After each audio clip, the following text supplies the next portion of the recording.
Hello everyone, welcome to my next video on chapter number 2 of the English practice book of class 7th DAV board. In my previous videos, I discussed all the worksheets and their solutions. Okay, in this video, I shall be discussing the worksheet number 7 and 8.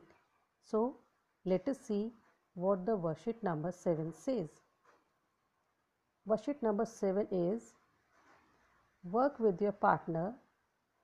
Let your partner think of something, and that partner can think of an animal, a vegetable, a mineral, or any abstract thing. Okay, now after that you have to ask questions to find out what your partner has thought. Then you something and your partner to do this activity. One example has been done for you. It is like a game and you might have played also. So let us enjoy the English grammar by playing a game. See, suppose we have asked a question. आपके partner ने कुछ सोचा है और आपने उससे उस चीज़ के बारे में इंफॉर्मेशन इकट्ठी करने की सोचा क्या है, आपने वो गैस करना है. ठीक है, तो गैस कैसे करेंगे? आपसे उससे बार बार क्वेश्चन पूछ के. तो सबसे पहले आपने क्या क्वेश्चन पूछा कि is it made of would. अब जो आपने पार्टनर ने आपको सोचा है तो आपने उससे पूछा क्या वो वुड का बना हुआ है, तो पार्टनर ने क्या कहा? नो. फिर आपने पूछा कैन यू ईट इट. अगर वो लकड़ी का नहीं बना तो हो सकता है उसको खाने की कोई चीज़ हो, तो आपने पूछा कैन यू ईट इट, तो उसने क्या कहा? नो. फिर आपने पूछा अगर वो लकड़ी का है, ठीक है, नहीं है और खाने का भी नहीं है, डू यू हैव इट, तो कहता क्या तुम्हारे पास वो है, तो उसने क्या कहा? I can feel it. उसके पास है नहीं लेकिन वो उसको महसूस कर सकता है. ठीक है, अब लकड़ी का भी नहीं है, खा भी नहीं सकते, है भी नहीं और महसूस कर सकते हैं. तो आपने दिमाग लगाया और आपने कहा इज़ इट हैप्पीनेस, तो पार्टनर ने कहा यस. ठीक है, तो कैसे क्वेश्चंस पूछ पूछ के आपने उसकी मन की बात जान ली है. मज़ा आया ना सुनने में? तो ऐसे चलो आगे और कंटिन्यू करते हैं. बड़ा इंटरेस्टिंग वर्कशीट आपकी है अंदर, ताकि आपको चैप्टर्स जो हैं इंग्लिश के बोरिंग ना लगे. बड़ी अच्छी एक्टिविटी डाल रखी है आपकी ये बुक में. चलो आगे करते हैं. आगे क्या दिया है वह आपको, आपने यहाँ पे फिर यहाँ पे क्या करना है? क्वेश्चन लिखते हैं. ठीक है, अब आप क्वेश्चन में सबसे पहले आप क्या लिखेंगे? यू. ठीक, यू में आप यहाँ पे कोई क्वेश्चन पूछेंगे. क्वेश्चन आपका हो सकता है डज इट हैव लेग्स. ठीक है, does it have legs. Okay, उसके बाद नेक्स्ट लाइन में आपने लिखना है. नेक्स्ट लाइन में आप क्या लिखेंगे? पार्टनर. सेकेंड लाइन में आप लिखेंगे पार्टनर. चलो, पार्टनर उसके बाद आंसर देगा उसका, तो पार्टनर ने क्या कहा? यस. चलो, अब उसके बाद अब जब यस कहा है फिर आप एक और क्वेश्चन पूछेंगे आप उससे. फिर थर्ड लाइन में आप क्या लिखेंगे? उससे नीचे लाइन में आप लिखेंगे यू. ओके, अब यू में आपने क्या क्वेश्चन पूछा? Can it walk. अब अगर उसके पैर हैं तो आपने कहा हाँ, और फिर आपने पूछा क्या वो चल सकती है. ठीक है, तो पार्टनर ने कहा, पार्टनर नेक्स्ट आपके लिखेंगे लाइन में आप यहाँ पे पार्टनर और उसके आगे आप लिखेंगे नो. ठीक है, वो चल नहीं सकती, पैर तो हैं, वो चल नहीं सकती. अब फिर आपका दिमाग अब दौड़ता है कंप्यूटर की तरह. ठीक है, पार्टनर के बाद नेक्स्ट लाइन में आप लिखेंगे यू. फिर आपने उससे पूछेंगे कि is it made of would. क्या वो लकड़ी की बनी हुई है? Made of would. तो पार्टनर ने कहा, नीचे आप लिखेंगे नेक्स्ट लाइन में पार्टनर और उसके आगे लिखेंगे आप यस. ओके, चलो, अब वो लकड़ी लेग्स हैं, चल नहीं सकती, लकड़ी की बनी हैं. ठीक है, तो हमने क्या गैस किया? आगे देखते हैं. तो हमने गैस किया, उसके बाद आप लिखेंगे यू लिखेंगे और यू के आगे आप लिखेंगे इज इट ए टेबल? क्या वो टेबल है? तो पार्टनर ने कहा, क्या कहा? लकड़ी का है, चल नहीं सकता है, वुड का है, तो क्या होगा वो? टेबल। तो पार्टनर ने कहा यस। तो इस वे में बेटा आपको ये एक्सरसाइज करनी है। आई होप समझ में आ गई होगी। आप डायलॉग्स अपने अकॉर्डिंग भी चेंज कर सकते हैं। मैंने जस्ट आपको एग्जांपल दिया है कि कैसे ये एक्सरसाइज करनी है। ओके, चलो अब आगे मूव करते हैं। आगे क्या दिया हुआ? Remember questions that elicit the reply yes और no begin with an auxiliary verb. अब देखो ऊपर जितने भी मैंने सेंटेंस बनाए, डज से शुरू किया, कैन ऑक्सिलरी वर्ब से शुरू किया, इज़ क्या है? अगेन ऑक्सिलरी वर्ब है। ठीक है, तो जितने भी मैंने ऊपर सेंटेंस शुरू किए ऑक्सिलरी वर्ब से, उनका आंसर जो था वो किस में आया? येस या नो में आया। ठीक है, तो हमें हमेशा ध्यान रखना चाहिए कि क्वेश्चंस दैट, जो क्वेश्चन एलिसिट करते हैं, एलिसिट का मतलब to manage, to get information from somebody, किसी से कोई सूचना निकलवाना, कोई इंफॉर्मेशन निकलवाना, उसको हम कहते हैं एलिसिट। ठीक है, क्वेश्चन पूछे किसी से, हम इंफॉर्मेशन मांगे और वो इंफॉर्मेशन क्या हो? येस में हो या नो में हो। ठीक है, तो वो क्वेश्चन जो होते हैं वो हमेशा किससे बिगिन होते हैं? ऑक्सिलरी वर्ब से होते हैं। ऑक्सिलरी वर्ब्स आपके मोडाल्स भी हो सकते हैं, आपके सारे हेल्पिंग वर्ब भी हो सकते हैं। ठीक है, यहाँ आपको समझ में आया? चलो अब आगे मूव करते हैं।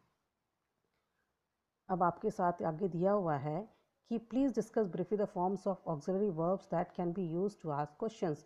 अब देखो ऑक्सिलरी वर्ब यूज़ करने के लिए क्वेश्चंस क्या हो सकते हैं? आपके डू डज हो सकता है, आपका डिड हो सकता है, आपका हैज़ हैव हो सकता है, आपका विल शेल हो सकता है, आपका देन कैन कुड मोडाल्स हो सकते हैं, शुड हो सकता है, मे हो सकता है। ठीक है, आपका वॉज वर हो सकता है। ये सारे क्या है? हमारे ऑक्सिलरी वर्ब्स हैं जिनको हम यूज़ कर सकते हैं किसके लिए? टू आस्क क्वेश्चंस, क्वेश्चंस को पूछने के लिए। ठीक है, ज़रूरी नहीं है कि क्वेश्चन हमेशा WH फैमिली से शुरू हो, क्वेश्चन ऑक्सिलरी वर्ब से भी शुरू हो सकते हैं। ओके, समझ में आया? चलो अब आगे मूव करते हैं। नेक्स्ट हमारी जो है वर्कशीट नंबर 8।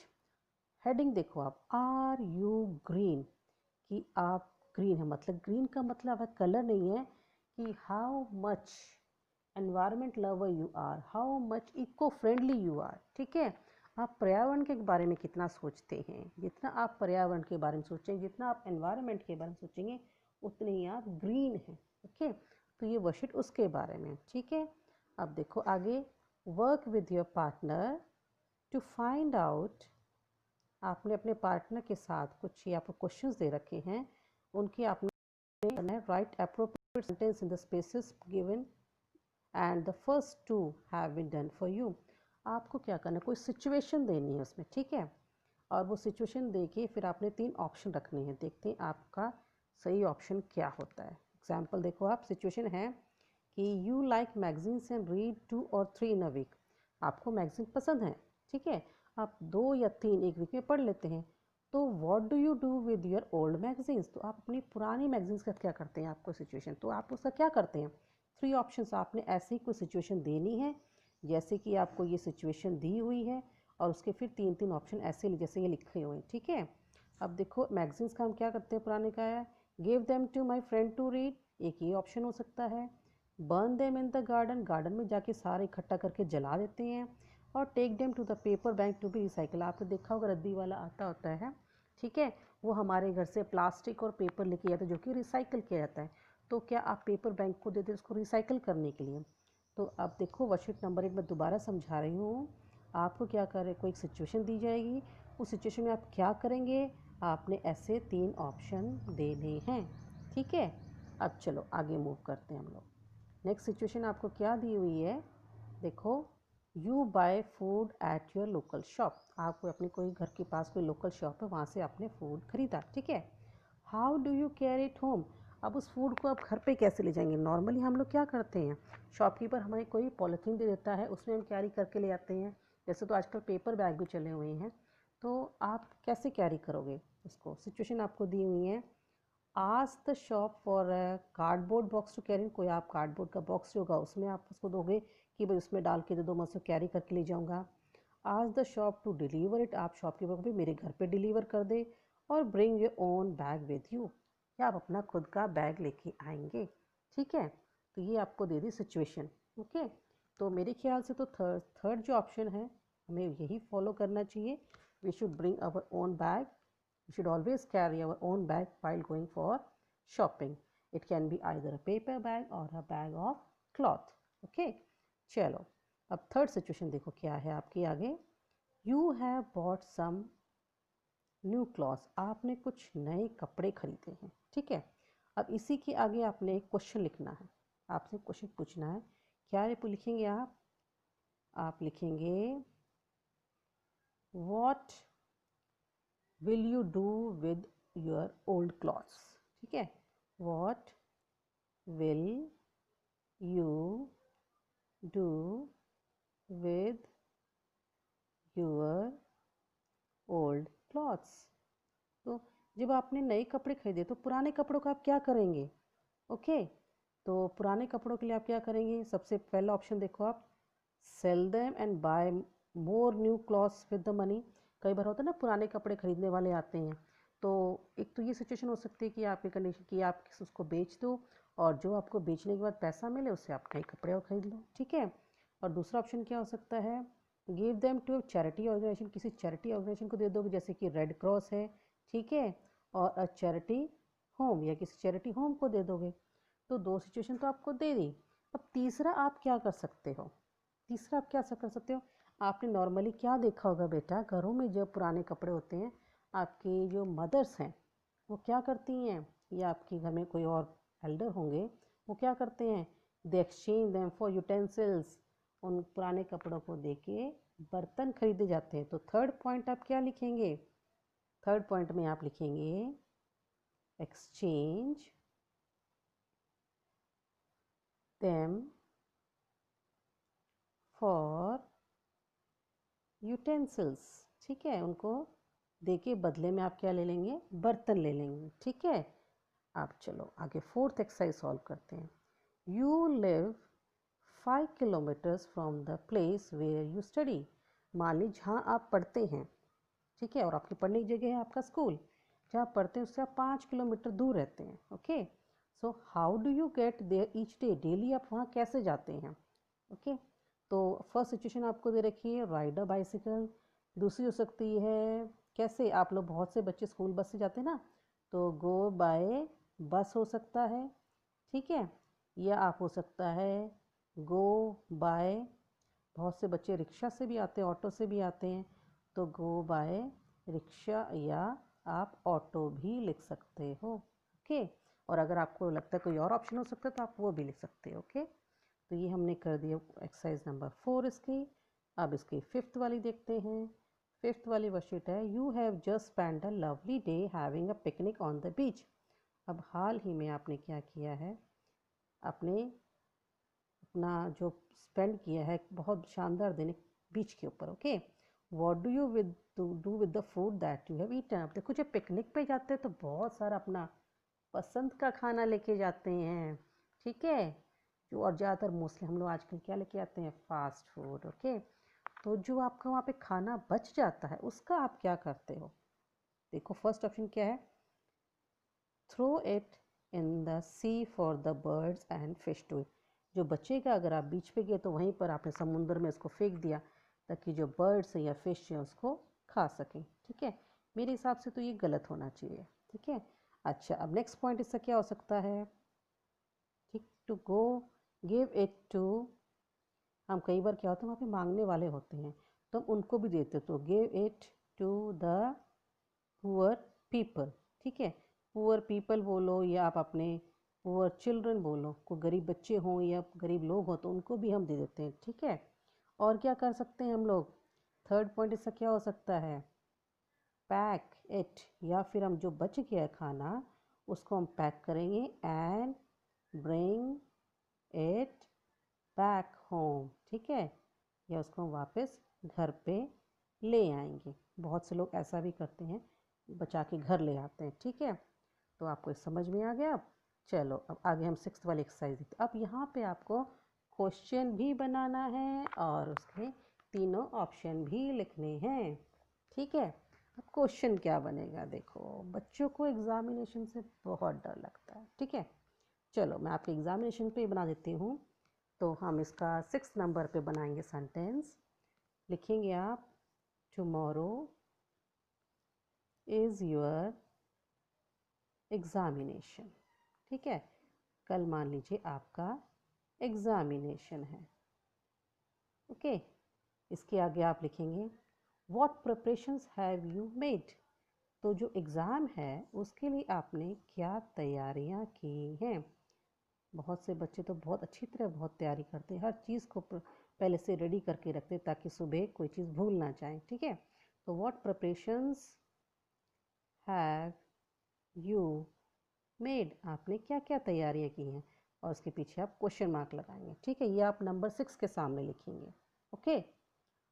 तो अब देखते हैं हमने क्या क्या करना है प्रिपरेशंस के लिए। अब नंबर 1 पॉइंट पे 6 की हम क्या लिखेंगे, यहाँ पे क्या लिखेंगे। जब आपने तैयारी करनी है तो मतलब नंबर 1 पे लिखेंगे हम go through the chapters again. Go, अब नेक्स्ट डे अगर एग्ज़ाम है तो सारे चैप्टर्स एक बार हम सारे के सारे देख लेंगे। Go through the chapters again या go through the syllabus, whole syllabus again, आप कुछ भी इसमें लिख सकते हो। फर्स्ट पॉइंट आपका हो गया ये, ठीक है। अब देखो इसका सेकंड पॉइंट, सेकंड क्या हो सकता है। प्रिपेयर्ड नोट्स जो होते हैं आपके, आप कई बार बच्चे नोट्स बनाते हैं, तो प्रिपेयर्ड जो नोट्स होते हैं they can be revised. Prepared notes can be revise, पूरा सिलेबस ना करके रिवाइज, हम प्रिपेयर्ड नोट्स को रिवाइज करेंगे। Can be revised at last moment, okay. चलो मोमेंट में ऊपर लिख देते हैं, यहाँ नीचे स्पेस नहीं है। लास्ट मोमेंट पे आपने सारे प्रिपेयर जो नोट किए हैं प्रिपेयर वो सारे रिवाइज करोगे। अब थर्ड पॉइंट बोलो क्या हो सकता है। हाँ जी बिल्कुल, आपने क्या करना है, जब भी आपका एग्ज़ाम होता है आपने अपना ज्योमेट्री बॉक्स, अपना पेंसिल बॉक्स जो है वो पूरा चेक करना है। चेक करेंगे आप। थर्ड पॉइंट में क्या लिखेंगे, चेक इफ़ एवरीथिंग, एवरीथिंग, अब वो एवरीथिंग में आपके pen, pencil, erasers, ruler, compass सब कुछ आपका आ जाता है। Everything in my geometry box, okay. तो अपने ज्योमेट्री बॉक्स में हम लोग सब चेक करें ताकि आपको वहाँ पे बोरो ना करना पड़े एग्ज़ाम में और आपका टाइम वेस्ट ना हो, ठीक है। चलो जी, हो गई हमारी वर्कशीट नंबर 8। तो मैंने आपको कहा था कि मैं इस वीडियो में आपके साथ वर्कशीट नंबर 7 और वर्कशीट नंबर 8 डिस्कस करूँगी। आई होप आपको समझ में आ गई होगी और आप अब अपनी प्रैक्टिस बुक को कंप्लीट कर लोगे, ठीक है। चलो, वीडियो पसंद आई हो तो ज़रूर लाइक कीजिएगा, शेयर कीजिएगा, और जिन ने अभी तक मेरे चैनल को सब्सक्राइब नहीं किया है वो तो प्लीज़ सब्सक्राइब कर लीजिएगा ताकि आपको नोटिफिकेशन मिल जाए जब भी मैं अपना कोई नया वीडियो अपने चैनल पर डालूँगी, और बेल आइकन को प्रेस करना मत भूलिएगा, ओके। नेक्स्ट वीडियो में हम लोग अपनी नेक्स्ट वर्कशीट जो है 9 और 10 डिस्कस करेंगे इसी चैप्टर की। Till then, goodbye, stay safe, stay healthy.